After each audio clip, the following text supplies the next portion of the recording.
오늘 말씀은 당신은 예수님을 무엇이라 부르십니까? 라는 제목으로 함께 은혜 받기를 원합니다. 영국이든 한국이든 지금 아이들이 집에만 있어야 합니다. 학교가 언제 다시 문을 열지 모르고 있습니다. 특별히 이렇게 맞벌이 하는 가정의 경우 아이들만 집에 있어야 합니다. 물론 지금까지 아이들이 집에 있는 것이 잘 훈련된 집이라면 조금 덜 힘들 수는 있겠지만 요즘에는 아침부터 저녁까지 24시간을 집에만 있을 것입니다. 힘들고 지치겠지만 어쩔 수 없는 상황입니다. 이런 시간에 아이들은 자기 방에서 무엇을 하고 있습니까? 아침에 일어나면 먼저 씻고 성경책을 펴서 성경을 한 3장 정도 읽은 후 기도를 한 20분가량 합니다. 그리고 아침을 다 같이 먹고 자기가 만들어 놓은 계획표대로 이제 공부를 시작합니다. 11시쯤 되면 이제 운동복을 갈아입고 동네를 한 바퀴 뛰고 와서 이렇게 샤워를 합니다. 그 후 책을 잠시 읽다가 간단하게 점심을 먹습니다. 점심을 먹으면서도 TV로는 다큐멘터리 같은 걸 봅니다. 아니면 뉴스를 봅니다. 그러면서 서로 이야기하면서 점심을 같이 먹습니다. 1시쯤 다시 책상에 앉아 한 2시간 한 30분쯤 공부를 이제 알아서 합니다. 그러면 한 4시쯤 됩니다. 그러면 1시간 정도 이제 게임을 하든지 뭐 자기가 원하는 미디어 시간을 갖습니다. 그리고 다시 책을 한 1시간 정도 읽다가 한 6시 반 이쯤 되면 이제 저녁을 가족이 다 함께 먹고 또 티를 마시면서 이런저런 이야기를 나눕니다. 그리고 밤 10시 30분쯤 되어서 어떻게 합니까? 이제 잠자리에 들어갑니다. 여러분의 자녀들도 아마 이렇게 생활할 것이라 제가 생각합니다. 이런 자녀들을 보면서 아버지로서는 너무 기뻐서 박수를 이렇게 쳐주는데 아무리 박수를 쳐도 소리가 안 나는 거예요. 그래서 이게 무슨 일인가 싶어서 제가 더 크게 손뼉을 이렇게 박수를 쳐보려 했습니다. 소리가 안 나는 거예요. 그래서 내가 너무 놀랐습니다. 왜 이럴까? 이 꿈이었습니다. 이건 꿈이에요. 현실은 어떠합니까? 하루 종일 친구들하고 통화합니다. 아니면 게임하다가 잠시 책 보는가 싶었는데 낮잠 자고 있습니다. 잠시 이제 정신이 말짱할 때가 있습니다. 그러면 뭘 하고 있습니까? 드라마를 봅니다. 한 대 쥐어받고 싶은데 괜히 이 10대 아이들 잘못 건드렸다가 더 이상해질까 봐 하는 말이 무엇입니까? 밥은 먹고 놀아라. 아이들이 학교를 다니면 그나마 학교에 있는 시간만큼은 이렇게 미디어에 노출이 안 되고 숙제나 기타 여러 가지 일들이 있어서 짬짬이 핸드폰 가지고 노는 것은 눈 감아 주었는데 방학도 아닌데 집에만 있으니 저 피 끓는 10대들이 얼마나 힘들면 저러겠나 싶어서 그대로 방치해 두기도 합니다. 이번 코로나 사태를 지나오면서 생각되는 것이 우리는 선생님들을 진짜 존경해야 합니다. 또한 하루 밥 3끼 하는 것이 얼마나 힘든지 알게 되었습니다. 밥은 하겠습니다. 밥은 하겠는데 이 반찬은 어떻게 해야 될지를 모르겠습니다. 우리 모든 어머님들, 모든 할머님들, 혹시 또 부엌에 계실지도 모를 우리 남편분들 존경합니다. 그런 분들을 축복합니다.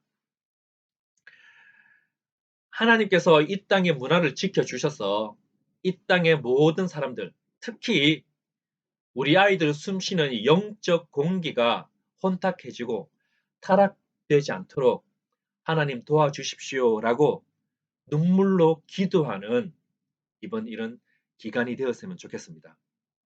또한 이런 시기에 우리가 크리스찬으로서 어떻게 지혜롭게 대처할 것인가에 대해 논의할 시간이 된 것 같습니다. 문화에 대해서 세상과 담을 쌓고 적을 만들어서 복음을 전하는 길이 막히지 않도록 우리 크리스찬 리더들도 지혜롭게 주님의 방법으로 이 일들에 대해서는 지혜를 달라고 기도하는 시간이 되어야 합니다. 오늘 우리가 읽은 본문은 이 가룟 유다에 관계된 일상입니다. 일상 중에 하나의 이야기입니다. 가룟 유다와 관계되어서 이렇게 많은 논쟁들이 쏟아져 나왔습니다. 한 예로 어떤 것입니까? 한 인간으로서 가룟 유다가 불쌍하다는 것입니다. 그가 지은 죄를 보면 안 되지만 죄를 지을 수밖에 없었던 상황도 우리가 이해해 주자는 것입니다. 또한 가룟 유다를 보면서 우리는 동질감을 느끼기도 합니다. 어찌 보면요, 우리 안에도 가룟 유다의 성질, 가룟 유다의 성향이 있을 수가 있습니다. 가룟 유다는 어떤 사람이었을까요? 혹 여러분들이 경찰서나 파출소에 가본 적이 있습니까? 거기 가면 이제 현상금이 붙은 범죄자들이 있습니다. 아마 가룟 유다는 저렇게 생겼을 거야.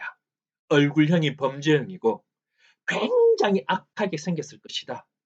태어날 때부터 배신의 인자를 가지고 있었고 못된 인격을 가진 인물로 태어났을 것이라고 생각할 수도 있습니다.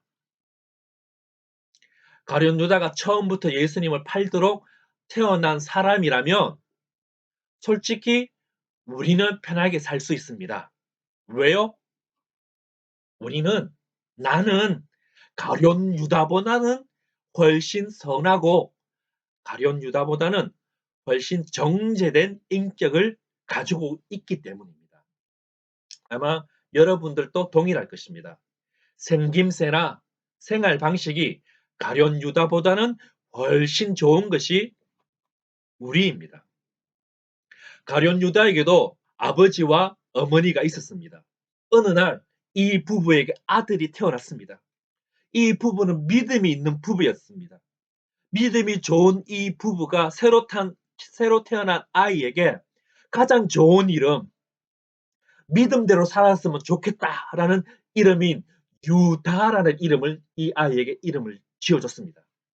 왜냐하면요, 이 아이의 웃는 모습이 너무 아름답고 너무 선했기 때문에 하나님을 찬양합니다라는 뜻을 가지고 있는 유다라는 이름을 이 아이에게 지어 주었던 것입니다.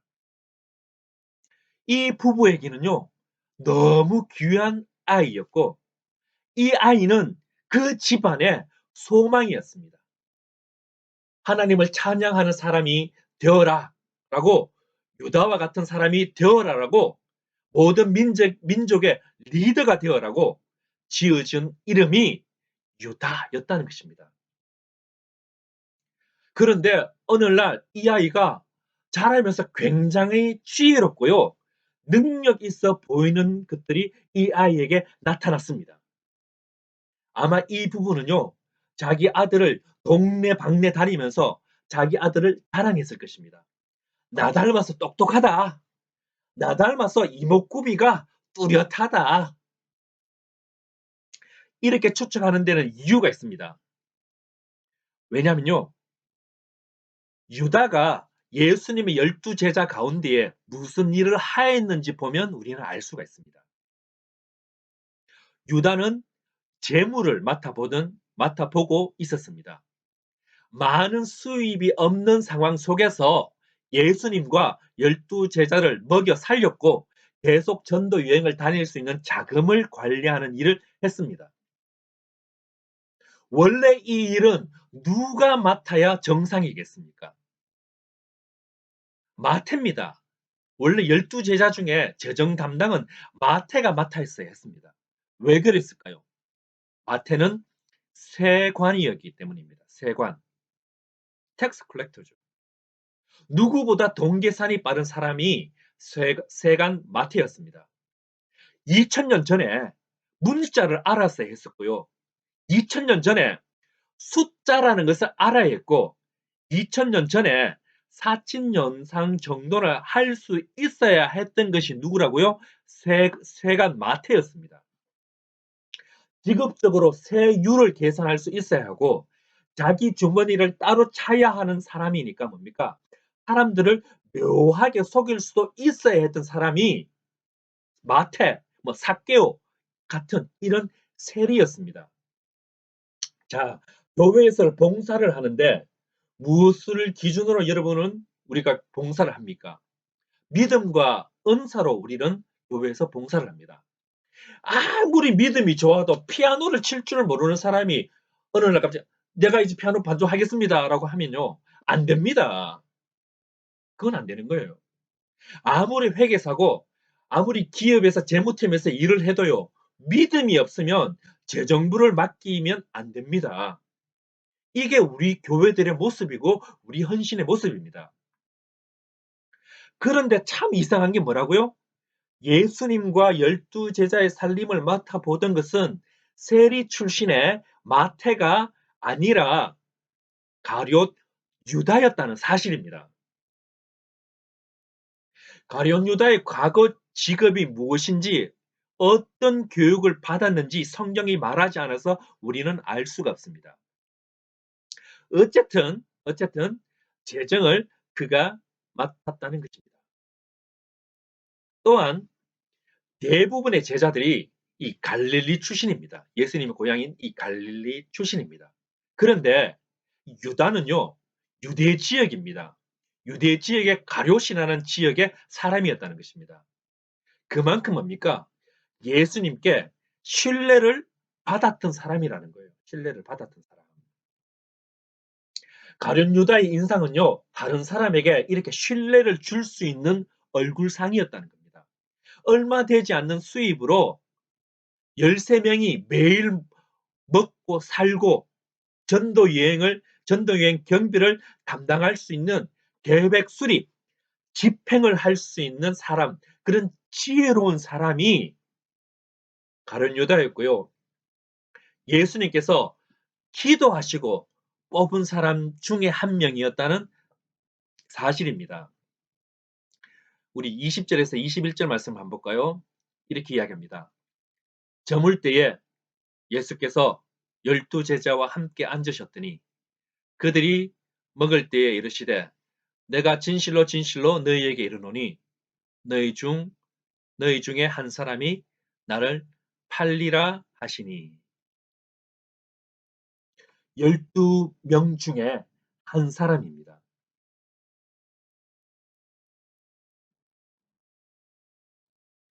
예수님께서 기도해서 뽑은 제자 중 한 명이었다는 사실입니다. 그냥 뽑은 게 아니라 뽑아서 살림을 맡길 정도로 실력이 있고 능력이 있는 그런 사람이었습니다. 예수를 믿지 않는 사람이 아니었다는 거죠. 하나님을 알지 못했던 사람이 아니었습니다. 그 누구보다 예수님을 따라다녔던 사람이었습니다. 그런 그가 예수님을 팔았습니다. 은 30에 예수님을 팔아버렸습니다. 그러면 은 30은 어느 정도일까요? 예수님 발에 향유를 부어드린 마리아의 향유의 값은 300데나리온의 값어치였다고 성경은 이야기합니다. 이것은요, 노동자, 그때 당시 2000년 전 당시 노동자가 하루 밟는 품삯이 1데나리온. 다시 말해서 뭡니까? 노동자가 10개월 동안 하루도 쉬지 않고 일 다녀서 300일을 모아야 마리아가 드린 향유를 살 수 있었습니다. 그렇다면 예수님을 판 값인 이 은 30은 당시 문헌이 없어서 정확하게 어느 정도인지는 알 수는 없지만 주후 200년경에 노동자가 4일 동안 모으면 은 한 개였다고 이야기합니다. 은 한 개. 다시 말해서 은 30개는요. 120데나리온 정도 된다고 이렇게 말할 수가 있겠죠. 그 문헌을 보면요. 은 30개는 그때 당시 노예 한 명의 값어치였다고 합니다. 노예 한 명의 값어치. 그게 은 30입니다. 예수님을 노예값으로 팔았던 것이죠. 비교해서 말씀드려보면 요셉은 은 20에 팔렸습니다. 그때 당시 노예 한 명의 값이 얼마라고요? 은 20 정도였다는 거죠. 어떤 사람들은 가룟 유다가 돈에 욕심이 생겨서 팔았다라고 이야기하시는 분들도 있습니다. 근데 저는 개인적으로 그 부분에 있어서는 동의할 수가 없습니다. 노예 한 명의 값입니다. 노동자가 120일 동안 품삯, 그렇게 다시 말해서 3개월치 월급으로 예수님을 팔았다고 생각하기에는요, 너무 무리가 있다는 것입니다. 은 30의 근거를 또한 찾아보겠습니다. 출애굽기 21장 32절을 보면 이런 말씀이 있습니다. 출애굽기 21장 32절. 소가 만일 남종이나 여종을 받으면 그 소 임자가 은 30세겔을 그의 상전에게 줄 것이요. 소는 돌로 쳐서 죽일지니라.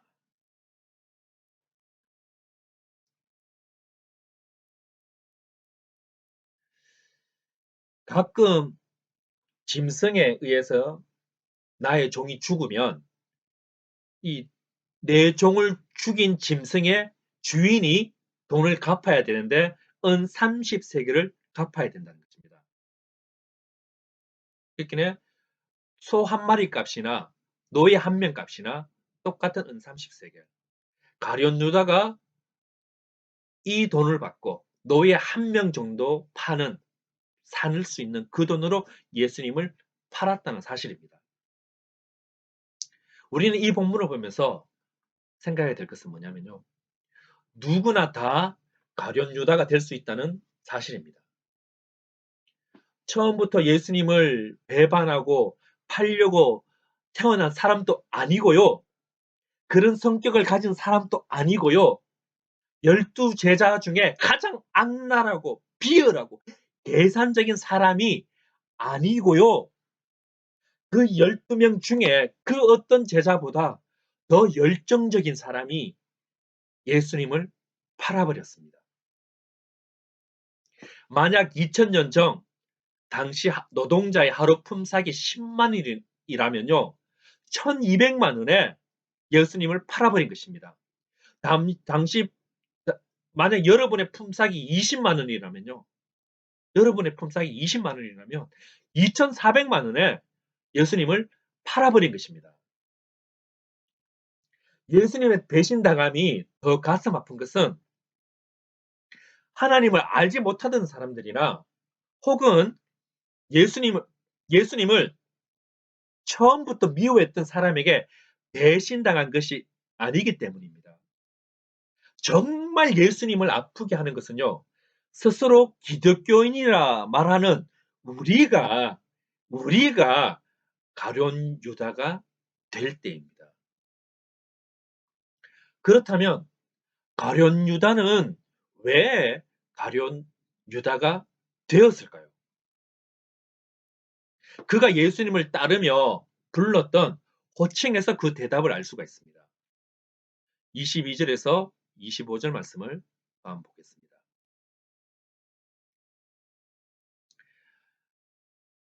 그들이 몹시 근심하여 각각 여짜오되 주여 나는 아니죠. 대답하여 이르시되 나와 함께 그릇에 손을 넣는 그가 나를 팔리라. 인자는 자기에 대하여 기록된 대로 가거니와 인자를 파는 그 사람에게는 화가 있으리로다.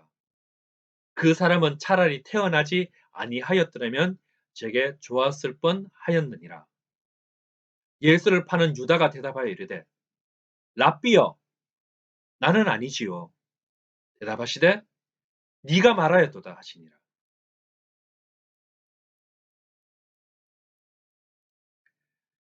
제자들이 물었습니다. 예수님께. 예수님, 내가 예수를 파는 건 아니지요.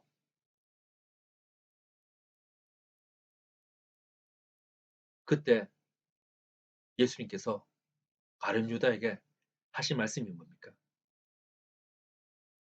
네가 팔았다. 네다.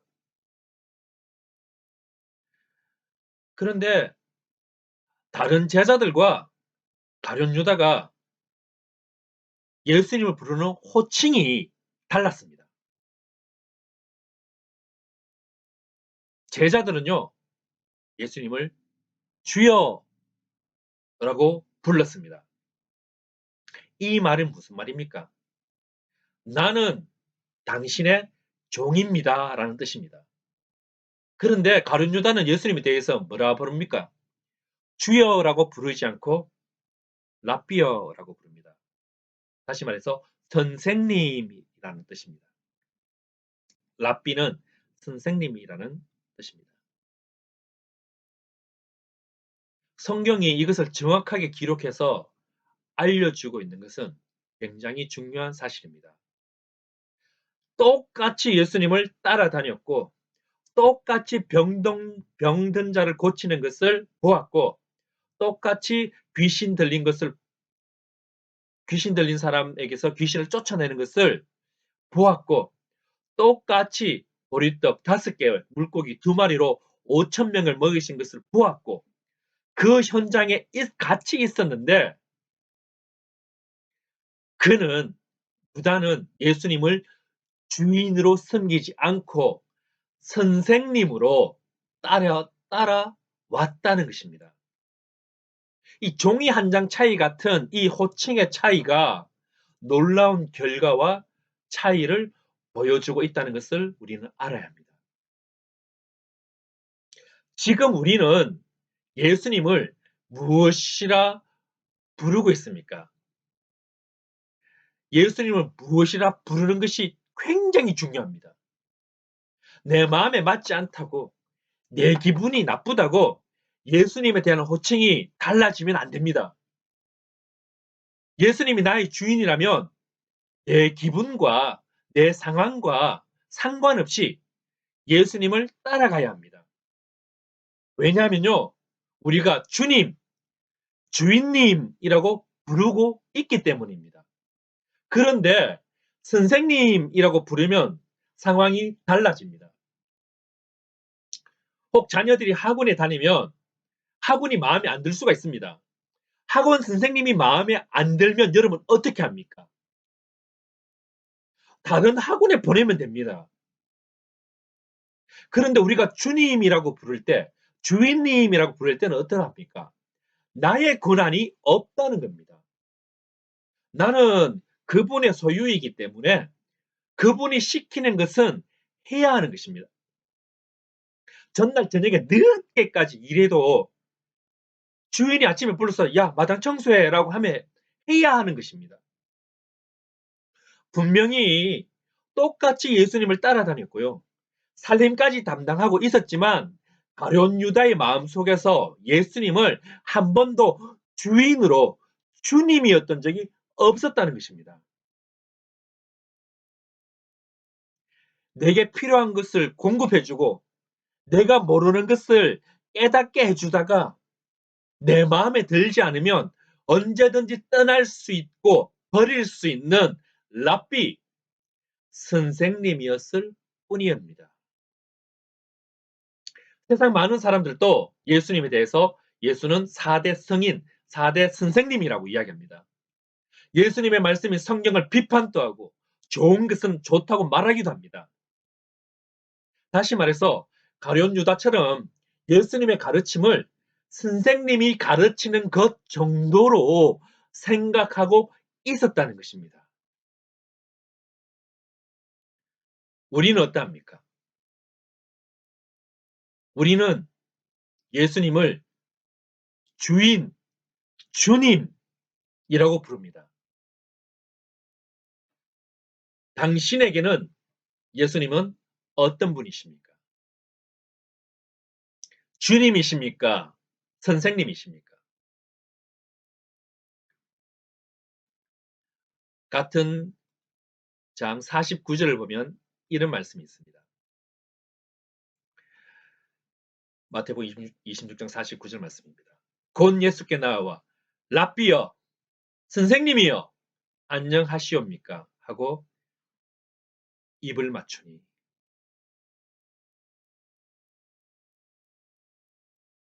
가룟 유다가 예수님을 팔기 위해서 입을 맞추는데 호칭을 무엇이라고 말하고 있습니까?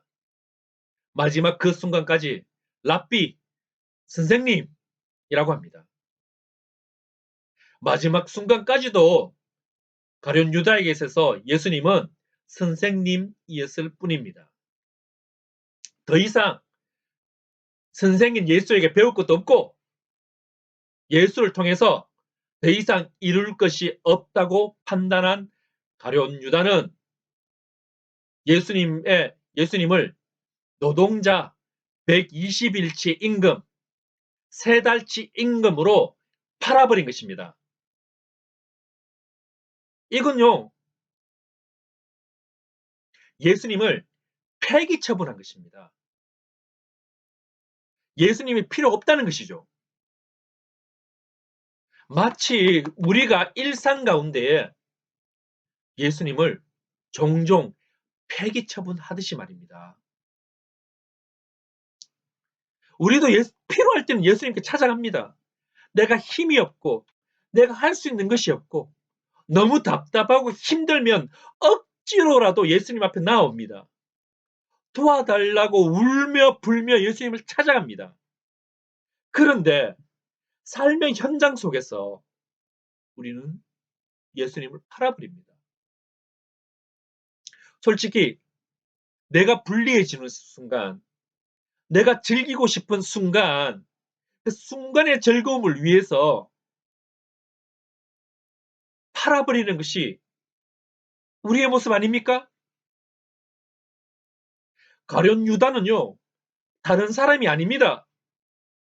필요하면 따르고 그렇지 않으면 폐기 처분해버리는 오늘날 나의 모습이고 어쩌면 우리의 모습입니다. 내 마음에 맞으면 순종하고 아니면 성질대로 거절해버리는 우리의 모습입니다. 우리 안에도요, 가룟 유다의 성질이 있습니다.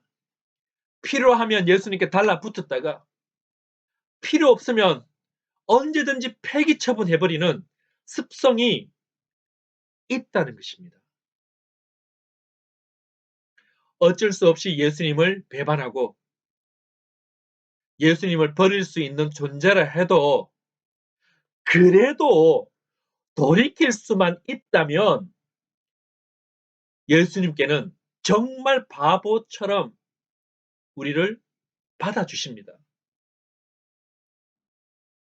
평생 어떻게 살아왔는지 알 수도 없는 한 사람이 예수님과 함께 십자가에서 처형당하던 그 한편 강도가 죽음 앞에서 예수님을 인정했다는 그 이유 하나만으로 구원해 주셨다는 그 사실, 그 바보 같으신 그 하나님인데 중요한 것은요, 가룟 유다는 돌이키지 않았다는 것입니다.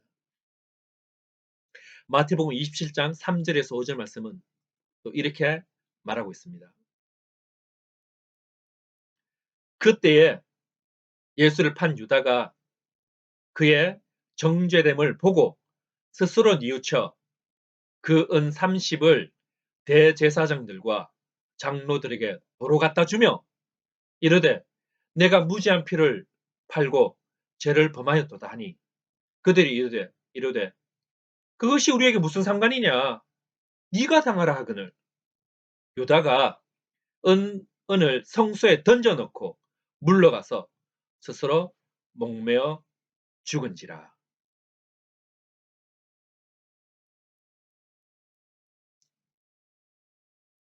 가룟 유다는요, 자기가 잘못했다는 것을 스스로 뉘우쳤습니다. 그리고 스스로의 행동을 바로잡아 보려고 은을 성소에 던져 넣었습니다. 다시 말해서 뭐라고요? 자기 잘못을 뉘우쳤어요. 여기서 멈추고 랍비가 아닌 선생님이 아닌 주님께 돌아갔어야 했습니다. 그런데 자기가 잘못한 것을 알고 있음에도 멈추지 않고 끝까지 그 길을 가버렸습니다. 이게 진짜 무식한 거고 이게 어리석은 크리스찬입니다. 왜 이런 일이 일어났습니까? 잘못을 깨닫고 뉘우쳤으면 내 뜻대로 살아가려고 하는 것이 아니라 이제는 뭡니까? 예수님의 뜻대로 살아가야 하는데 끝까지 자기 뜻대로 살아가려는 의지가 더 강했기 때문입니다. 저도 가련 유다일 수 있고 여러분도 가련 유다일 수 있습니다. 그래서 이 말씀이 우리 가슴에 더 저려오는 것입니다. 내가 잘못되었다는 것을 느꼈다면 돌이키고 회개하고 다시는 안 하려고 해야 내가 가룟 유다가 안 될 수 있는데 내 자존심 때문에 내 감정 때문에 목을 메고 죽는 한이 있어도 용서를 빌거나 사과를 하거나 예수님 앞에서 내 삶을 바꾸지 않겠다는 것이 뭡니까? 가룟 유다 같은 나의 습성이고 여러분의 습성입니다. 우리가 잘하는 것이 무엇입니까? 일입니다. 진짜 한국 사람만큼 일 열심히 하는 민족이 없을 것 같습니다. 그런데 우리가 잘못하는 것이 무엇입니까? 사랑한다는 말과 미안하다라는 말입니다. 알고 있으면서도 사과하지 못하는 것입니다. 예수 믿으면요, 달라져야 합니다. 돌이킬 줄 모르면요, 끝이기 때문입니다. 가룟 유다가 예수님 앞에서 회개했다면 용서받았을까요? 저는 100% 확신합니다. 용서받았습니다. 끝까지 예수님은요, 가룟 유다에게 말씀했습니다. 네가 나를 팔려고 하는구나. 나와 함께 그릇에 손을 넣는 그가 나를 팔리라. 불쌍히 여기는 마음으로, 애잔한 마음으로 가룟 유다에게 힌트를 주고 있습니다.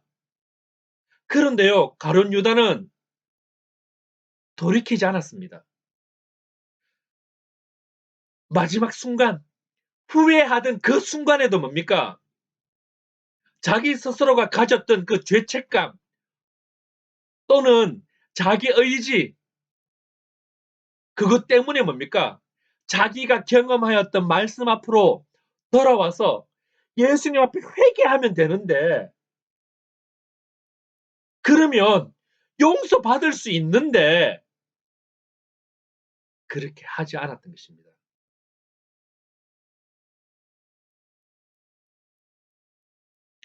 제가 알고 있는, 황근희 목사가 알고 있는 예수님의 사랑은요, 바보 같으신 사랑으로 포기하지 않는 사랑입니다. 하나님은요, 당신을 포기하지 않습니다.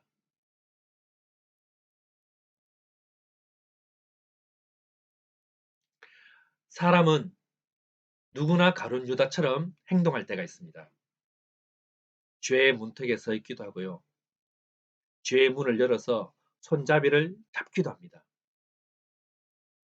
때로는 죄의 문턱을 넘어가서 죄에 빠져서 허우적거리며 힘들어 합니다. 누구나 그렇겠지만 말씀 앞에서 내가 잘못 살아가고 있구나. 하나님의 말씀과 반대의 길로 가고 있구나. 라는 것을 알고 있을 때가 있습니다.